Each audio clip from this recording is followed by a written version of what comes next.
আবার আমার নবী, আপনার নবী, তিনি ছিলেন রহমতের নবী, মায়ার নবী। গোটা কুল কায়নাতের জন্য আল্লাহ রাব্বুল আলামিন তাকে রহমত হিসেবে পাঠিয়েছেন। আল্লাহ রাব্বুল আলামিন বলেন, ওয়ামা আরসালনাকা ইল্লা রাহমাতাল লিল আলামিন। আল্লাহু আকবার। আল্লাহ রাব্বুল আলামিন বলেন, বিশ্বনবী মুহাম্মদ আরবি সাল্লাল্লাহু আলাইহি ওয়াসাল্লাম তিনি শুধু মুসলমানদের জন্য রহমত যে তা নয়, তিনি শুধু মুমিনদের জন্য রহমত যে তা নয়, বরং আল্লাহ রাব্বুল আলামিন বলেন, আমার নবী, আপনার নবী, তিনি হচ্ছেন হিন্দুদের জন্য রহমত, তিনি বৌদ্ধদের জন্য রহমত, তিনি খ্রিস্টানদের জন্য রহমত, তিনি একটা পশুর জন্য রহমত, তিনি একটা পাখির জন্য রহমত, সমস্ত কুল কায়নাতের জন্য রহমত হিসেবে আমার নবীকে পাঠিয়েছেন একজন। আওয়াজ করে বলুন তো তিনি কে? আল্লাহ।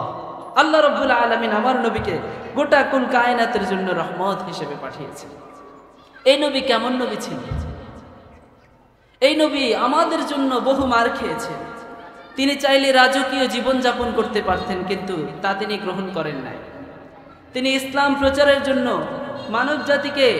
মানব জাতিকে সঠিক পথের দিশা দেওয়ার জন্য তিনি বহু মার খেয়েছেন, বহু নির্যাতিত হয়েছেন, কিন্তু তারপরেও ইসলামের প্রচার প্রসার তিনি কখনোই বন্ধ করেন নাই, বরং ইসলামের প্রচার প্রসার তিনি চালিয়ে গিয়েছেন।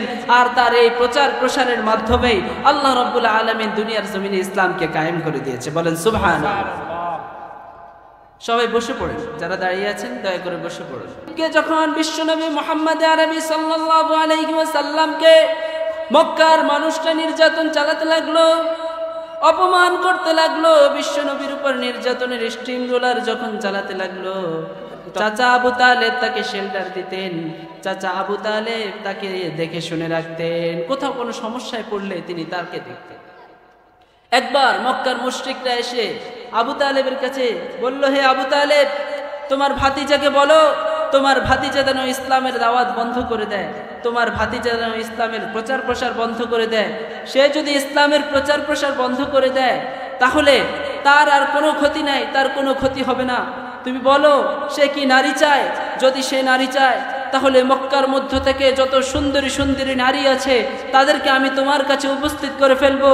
সে যদি ধন সম্পদ চায়, যত ধন সম্পত্তি আছে আমরা সবাই তার ধন সম্পদের মাধ্যমে তাকে পরিপূর্ণ ধনাঢ্য ব্যক্তি হিসেবে পরিণত করে দিব।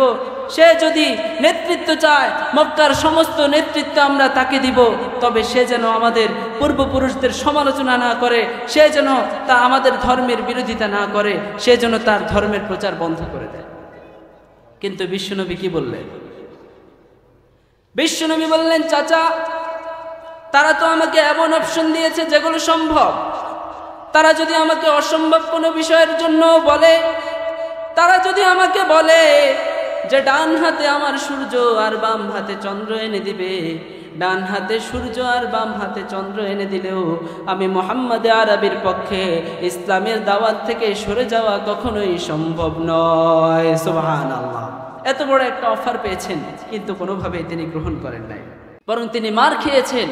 ইসলামের প্রচারের জন্য তিনি মার খেয়েছেন। মার খাওয়ার পরেও তিনি কখনোই ইসলামের প্রচার থেকে সরে আসেন না। মার খেয়েছেন মক্কায়,